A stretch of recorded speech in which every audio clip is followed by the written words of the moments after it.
একসময় সবুজে ঘেরা থাকলেও এখন নগরীতে সবুজ যেন অমাবস্যার চাঁদ। জাতিসংঘের টেকসই উন্নয়ন লক্ষ্যমাত্রার সূচকে বলা হয়েছে টেকসই নগর ও জনপদের কথা, কিন্তু অতিরিক্ত নগরায়নের প্রভাবে নির্বিচারে বনভূমি ও বনজ সম্পদ ধ্বংস করে বেঁচে থাকার ভিত্তি পরিবেশকে ছিন্নভিন্ন করে ফেলছি আমরা।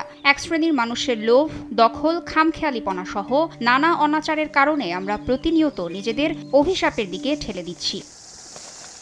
একজন মানুষের শ্বাস নিতে বছরে প্রয়োজন হয় 740 কেজি অক্সিজেন। গড়ে একটি গাছ বছরে 100 কেজি পর্যন্ত অক্সিজেন দিয়ে থাকে। মানুষের বেঁচে থাকা ও পৃথিবীর ভারসাম্য রক্ষার কাজটি একা হাতেই সামলায় বনাঞ্চলগুলো। সারা বিশ্বে বন কেমন আছে এর খোঁজ মেলে গ্লোবাল ফরেস্ট ওয়াচে চোখ বোলালে 2001 থেকে 2023 সাল পর্যন্ত বাংলাদেশ 246 কিলো হেক্টর বন হারিয়েছে, যা 133 মিলিয়ন টন কার্বন ডাইঅক্সাইড নিঃসরণের সমান। তাদেরই পরিসংখ্যান বলছে গত 2 দশকে বিশ্বে গড় বনভূমি প্রায় 7.5% হ্রাস পেলেও বাংলাদেশে সেই হার 8.5% বেশি। পরিবেশবিদরা বলছেন হারিয়ে যাওয়া বনাঞ্চল পুনরুদ্ধারের সবচেয়ে সহজ ও প্রাথমিক শর্ত হচ্ছে গাছের গুরুত্ব বোঝা। তাদের মতে পর্যাপ্ত পরিমাণ গাছই পারে বনাঞ্চল পুনরুদ্ধারের পাশাপাশি অক্সিজেনের মজুদকে আরও সুরক্ষিত করতে। প্রাকৃতিক বন উজাড়ের ক্ষতিপূরণ কোনোভাবেই সামাজিক বনায়নের দ্বারা মোকাবেলা করা সম্ভব নয় বলেও মত এই বিশেষজ্ঞের।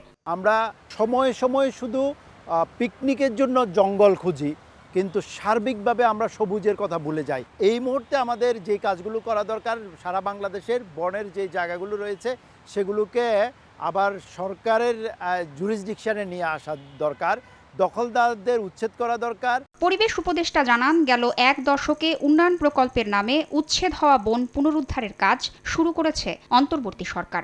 বেশ কিছু বন যেগুলো আমাদের বিভিন্ন উন্নয়ন প্রকল্পে দিয়ে দেওয়া হয়েছিল গত সময়ে, সেগুলো আমরা ফিরিয়ে আনার প্রক্রিয়া শুরু করেছি, কারণ সেগুলো আসলে খুব আরবিট্রারিলি স্বেচ্ছাচারিতার মাধ্যমেই দিয়ে দেওয়া হয়েছিল এবং ওই বন এলাকা লাগতোও নাই উন্নয়ন প্রকল্পে। আমরা 9,000 একর বনভূমি ফেরত আনতে সক্ষম হয়েছি।